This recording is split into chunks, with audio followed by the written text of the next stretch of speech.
Something is seriously broken in Cleveland. And it's not just the quarterback. Behind the scenes, the Browns are teetering on the edge of a full-blown meltdown, and if you've been paying attention to the signs lately, you already know this goes way beyond just one bad game. We're talking locker room tension, coaching confusion, and quarterback play so baffling, it's making fans question whether anyone in charge knows what they're doing. At the center of it all, Kevin Stefanski, once hailed as the savior of the franchise, now looking more and more like a man coaching his final games in Cleveland. His loyalty to a young, overwhelmed quarterback is raising eyebrows across the league, and patience is running out fast. The Browns didn't just lose to the Patriots, they got exposed, and what's happening behind closed doors might change this team's future more than fans realize. Because when your franchise quarterback is crumbling, the locker room is full of whispers, and your head coach looks like he's out of answers, something big is coming.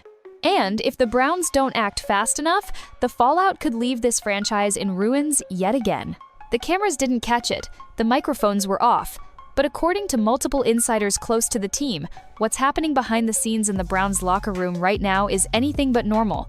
Tensions are building and not quietly. Players are frustrated, coaches look exhausted, and the relationship between head coach Kevin Stefanski and quarterback Dillon Gabriel reportedly strained to the point of snapping. Some say they're barely speaking between games. Others suggest the body language alone is enough to confirm what the press conferences won't. This locker room is on the brink. Gabriel was never supposed to be the guy, not this soon. And now, each week where he starts and stumbles, more hands go up in the building asking the same question. Why is this still happening? Before going further, if you're enjoying this video, don't forget to smash that subscribe button. It really helps us keep bringing you the content you love. There's always noise after a tough loss, but this feels different. This isn't just a bad streak or a learning curve. This is something more dangerous, a culture slip. The kind that turns disappointment into division. The kind that gets people fired. And while Stefanski continues to defend Gabriel in public, behind closed doors, sources say the pressure is boiling over from assistants, from veterans in the locker room, and maybe even from the front office itself. Because when half the room no longer believes in the plan, and the other half is afraid to say it out loud, you don't just have a quarterback problem, you have a leadership crisis. And the worst part? The Browns haven't even hit their toughest matchups yet. If you didn't watch the game, you might assume the Browns just had a rough outing. A bad day, a couple of turnovers. Maybe the Patriots just schemed better. But what actually happened on that field in Foxborough? That wasn't just a loss, it was a total humiliation, a complete breakdown of every system Cleveland is supposed to have in place on offense. Final score, 32-13. But even that doesn't tell the full story. From the very first snap, Cleveland looked outmatched, unprepared, confused.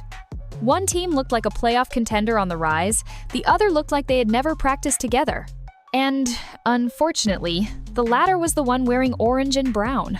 Cleveland's offense was so embarrassingly unproductive, fans were booing before the second quarter even started. Dillon Gabriel looked nothing short of overwhelmed. Receivers were open, plays were there.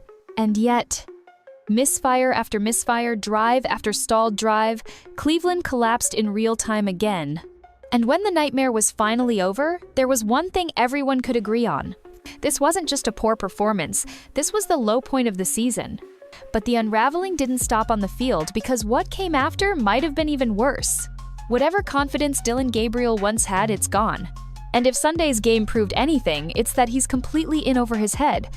Stat lines can be deceiving, but this one? It was the kind of brutal that doesn't need context. Gabriel went 21 of 35 for a measly 156 yards in an entire NFL game. 2 touchdowns in garbage time, way after the game was already out of reach, and 2 interceptions so baffling that fans weren't even angry, just shocked. This wasn't just a rookie making mistakes, this was something else. He missed wide-open reads like the routes didn't exist, held the ball far too long in the pocket, even when his first read was free, and when he did throw, it often looked like he was targeting the wrong team. One interception landed directly in a linebacker's chest. No disguise, no surprise, just a straight-up gift. The broadcast team didn't even try to excuse it, they just went silent. Because what do you say when your starting quarterback is playing like he doesn't understand the playbook?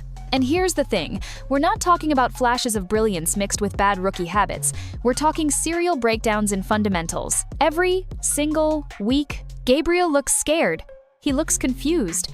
And worst of all, he looks alone, like even his teammates know this isn't working. But the real nightmare? It's that his head coach, the man who chose to put him out there, still hasn't pulled the plug. By the time the game ended, the score wasn't the only thing talking. Kevin Stefanski stepped up to the podium for his post-game press conference, and the room went cold the second he walked in. He didn't need a camera crew to show the pressure. It was written all over his face. Slumped shoulders. Avoided eye contact. Defeated tone. This wasn't a head coach rallying the troops. This was a man who looked like he was already packing his office in his mind. He opened with the same lines we've heard too many times. "We just didn't do anything good enough today. We're going to use the bye week to look at everything." But let's be real, when a coach starts talking about looking at everything, it's usually because he has no idea what else to say. That's not leadership, that's damage control. And the deeper reporters pushed, the worse it got. He was asked about player evaluations. He dodged. Asked if the wide receivers were good enough to evaluate the QB. He ducked again. When asked directly about the quarterback position if he's doing enough there, he sat in silence before quietly admitting, "I think the answer is yes." Let that sink in. He didn't back his guy. He didn't protect Gabriel. He didn't defend the plan. He admitted, without fully saying it, that something has to change now. And still, even with the pressure building, Stefanski couldn't bring himself to actually say the words fans are screaming for. It's time to sit, Gabriel. It's time for Shedeur Sanders. But that hesitation? That unwillingness to take decisive action? That might be the final nail in his own coaching coffin. While Dillon Gabriel struggles through another weekly meltdown, Shedeur Sanders just keeps watching. Quiet. Waiting. On the bench. Every game, he stands on that sideline, helmet in hand, watching chaos unfold, holding a clipboard while the offense crashes and burns. And at this point, it's not just frustrating, it's baffling. When the Browns drafted Sanders, the message was clear. This was the future, a mobile, intelligent, hyper-competitive quarterback with real leadership traits and legitimate NFL upside. Not raw potential, real, next-level talent. The kind you invest in when you're serious about turning the page. And yet, here we are, halfway through a season teetering on the edge. And he hasn't been given a single real opportunity to prove what he can do. No first-team reps, no in-game adjustments, no packages tailored to his strengths. Nothing. It should have happened weeks ago. After the second meltdown? Maybe the third? And now, after this Patriots disaster where Gabriel looked like a player who forgot how to play football, there's absolutely no valid excuse left. None. Because when a quarterback's development flatlines, when your locker room is restless, and when your season is slipping away, the worst thing you can do is nothing. The fans see it, the commentators see it, even the defense sees it. They bust their bodies every weekend only to watch the offense go 3 and out like clockwork. Why has the guy with the highest upside, the one you drafted to change the narrative, not even touched the field? And the answer might be more about ego than strategy. Because at this point, it no longer feels like Stefanski is playing to win. It feels like he's playing not to admit he was wrong. And that? That could cost him the locker room and his job. At this point, Kevin Stefanski isn't just defending Dillon Gabriel. He's defending himself. Week after week, he steps in front of the cameras with the same narrative. Young quarterback, growing pains, team loss. Week after week, he shows unwavering loyalty to a player who's clearly not ready for this level of football. And week after week, the result is the same. A broken offense, a wasted defense, and a fan base that's out of patience. But this isn't just about faith in a young player anymore. This is personal. Because Stefanski handpicked this development plan. He championed Gabriel as the guy. And now, to admit it's failing would mean admitting he failed, not just at game planning, not just at in-game adjustments, but at evaluation, at leadership, at the one thing a head coach absolutely cannot afford to get wrong, the quarterback. So he keeps doubling down, even when the offense sputters, even when the drives stall, even when Gabriel looks completely lost again. Stefanski clings to the same script, trying to power through the noise with corporate answers and shallow optimism. But here's the problem. Loyalty is only respectable when it benefits the team. When it doesn't, it becomes negligence. And that's exactly where we are right now. Every week that Shedeur Sanders sits on the bench is another week this season slips further out of reach. Another week the locker room stops believing in the plan. Another week wasted on protecting someone's pride instead of fixing the problem. At some point, loyalty turns into stubbornness. And stubbornness, that gets you fired. If emotion doesn't convince you this team's collapsing, maybe math will. Because no matter how many press conferences Kevin Stefanski holds, no matter how many times he says they'll look at everything, the numbers don't lie. And what they reveal about this offense is way past concerning it's catastrophic. Let's start here. 213 total yards of offense in 4 full quarters against a Patriots defense that isn't even top 5. That includes just 68 rushing yards, making the entire Cleveland offense completely one-dimensional from the start.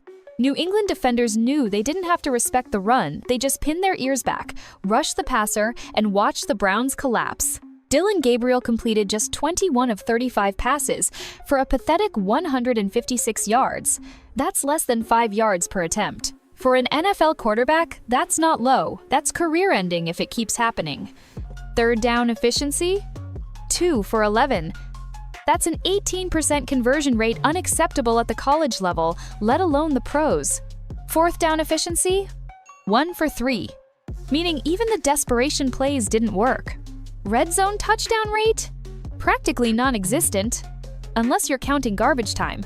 And speaking of garbage time, don't let those 2 late-game touchdowns fool you. Those were against prevent defense, with the game already over. Stat padding doesn't salvage blown coverages, it just hides the bruises for a moment. Now, compare that to the other sideline. Drake May, a rookie just like Gabriel, completed 75% of his passes for 200 yards and 3 touchdowns.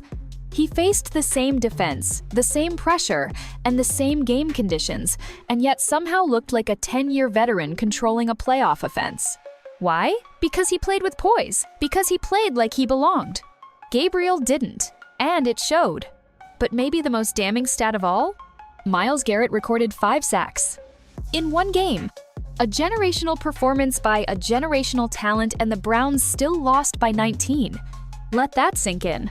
If your defense gives you something like that and you still get blown out, then it's not about bad luck. It's not about 1 or 2 bad breaks. It's about foundational failure, and it starts at quarterback. And it continues with a coach who refuses to face facts. This isn't just a bad stretch. It's not just a quarterback slump or a team needing a spark. This is a full-blown leadership crisis. And if Kevin Stefanski doesn't make a move during this bye week, he may not be with the Browns much longer to make any moves at all. The pressure is no longer coming just from the media. It's coming from every direction inside the locker room, the front office, and maybe even ownership. Fans are done waiting. Reporters know the questions need sharper edges, and Stefanski's answers? They're softer and blurrier than ever. When asked if every position would be under review, he gave the same tired response, "We have to look at everything." Translation? He knows change is coming. He just doesn't want to be the one held responsible when it arrives. He even kicked one of the key personnel questions over to GM Andrew Berry, and the front office subtly distancing himself from the quarterback disaster unfolding on his own watch. Not exactly a show of confidence. Not exactly leadership.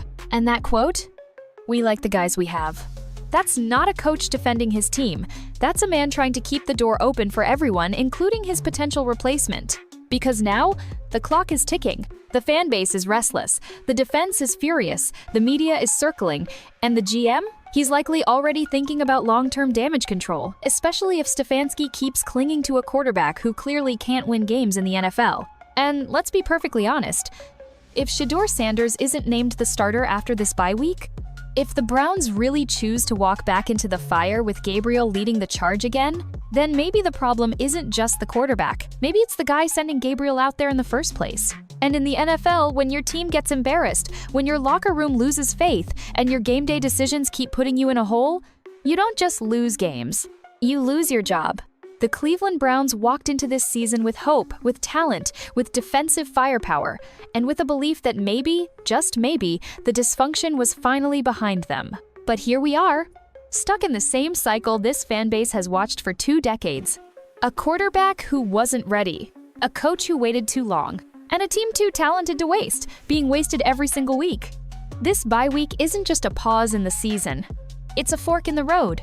Either Shedeur Sanders becomes the starter, or this team continues spiraling into another lost year. Either Kevin Stefanski adapts, or the front office starts dialing candidates for 2026. There's no more waiting.